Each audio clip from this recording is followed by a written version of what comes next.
Takže skončili sa boje makrotímu v slovenskom pohári po dnešnom stretnutí 2-4, viac menej bolo po prvom stretnutí v Bratislave isté.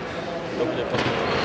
Dnešné stretnutie bolo takým skúsenosťami nabitým, by sa dalo povedať stretnutie, ako by si povedal to stretnutie pár slov.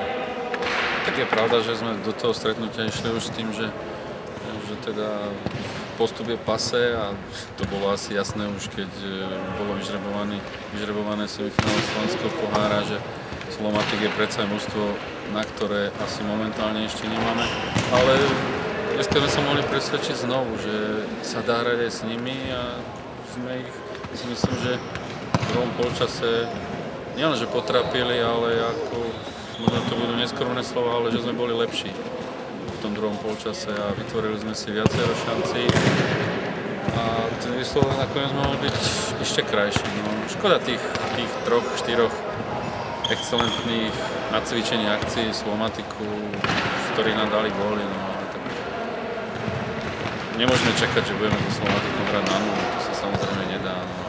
Nedali sme góly v druhom polčase, fakt to mohlo byť krajšie. K tomuto komplexnému vyjadreniu není čo dodať. Ja sa spýtam skôr, druhá liga, stred Žilínske Bčko vyhralo do baráže.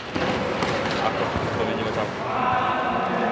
Tak, čo sa týka času do baráže, je ešte strašne ďaleko. Bude to v podstate až v polovičke júna. Dovtedy nás čaká ešte finále pohára Stredoregiónu, v ktorom by sme určite chceli uspieť ako mužstvo.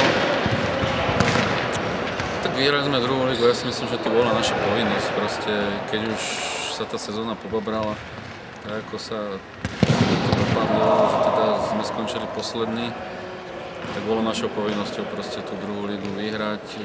Samozrejme, mohli sme ju vyhrať s chlapcami, ktorí počas celej sezóny za to Bčko hrali. To proste nebolo možné.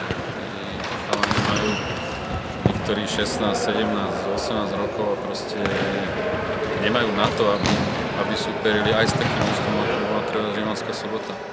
Ale napriek tomu slabému výkonu v piatok sme to dokázali. A na tú baráž sa pripravíme, samozrejme, uvidíme, čo bude ešte dovtedy. Samozrejme, chceme to vrátiť do tej strany. Takže to bolo momentálne dianie makrotímu. Dík za rozhovor.